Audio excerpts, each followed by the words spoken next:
Hello, newwaveofbritishheavymetal.com here today. It's the 7th of August 2023. Quick opening favour as usual, if I could impose and ask of one please, and that's if you would subscribe to the channel. That'd be marvellous, appreciated, big help, so please do click that button if you would. Today, looking at Edward Reekers and his new album that came out just a few days ago, The Liberty Project. Now, if you might not be familiar with Edward, excuse me, he was a singer in a band called Kayak, if you've got a really old memory, or more recently, he has been around for a while, but more recently you might know him from his long association with fellow Dutchman Arjen Lucassen, because Edward's contributed and guested on many of Arjen's Aerion projects. But this is his first solo album in quite a few years, and wow, it's tremendous. Massively dramatic, sweeping, epic, grand scale, good old-fashioned concept album, based around a second Big Bang and how that might have worked out or not in an alternative or parallel universe, and it's quite a listening experience. He's clearly put everything he's got into it. Writing, production, the whole 9 yards, and that comes through when listening to it.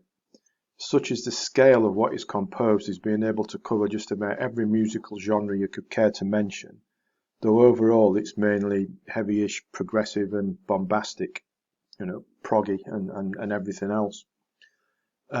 Talking about Arjen Lucassen, like I mentioned a couple of seconds or so, well, a bit longer than that, a few seconds ago, Arjen pops up here on the Liberty Project, as do Damien Wilson, who's also associated with Arjen, of course.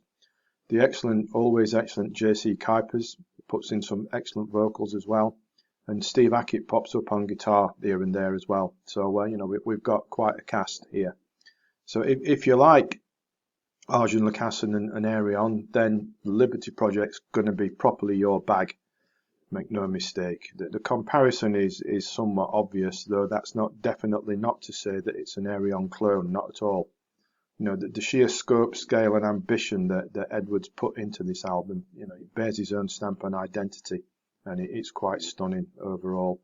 And if this isn't a contradiction, it's accessible yet complex, and it's the kind of thing that you get more and more into as you listen to it more and more, and pick up things that you didn't hear the last time you listened to it.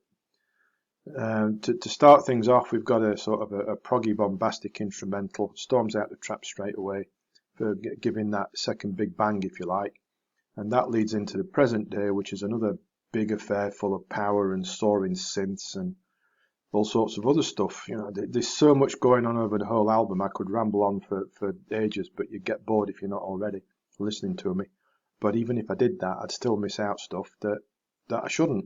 So instead, I'll try and cram in a few edited highlights.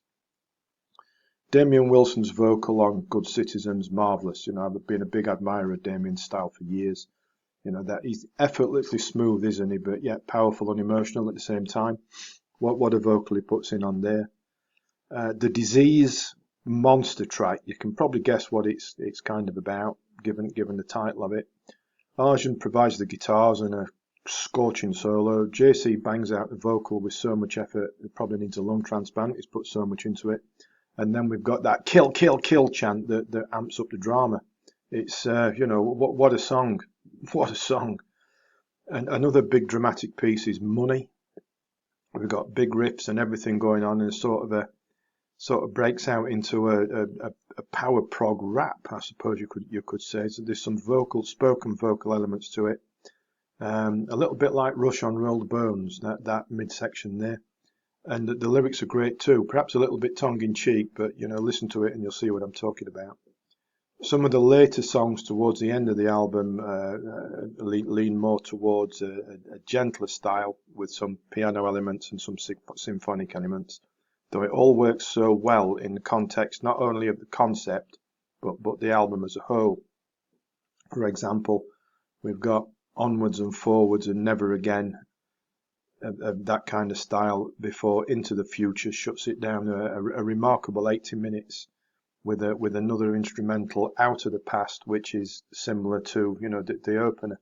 Overall, so we've got 80 minutes here, comprising just about everything that you could think about, done so very well. It's a masterpiece. It really is. I mean, make no mistake. Just get a copy. You know, say if bombastic proggy rock Aeron style's your bag, this is for you. And Edwards really put everything into it. It's remarkable. I will put a link to it on Amazon in the description below, so you can, you know, get the format of your choice and do it. It's fantastic. You know, start to finish, all the way through. Marvelous stuff. Right, I'll shut up now because you're bored, or if you're not, you know, probably you've enjoyed what I've been rambling on about. But please subscribe to the channel before you go. That'd be great. And as always, thanks for watching, thanks for listening, and take care.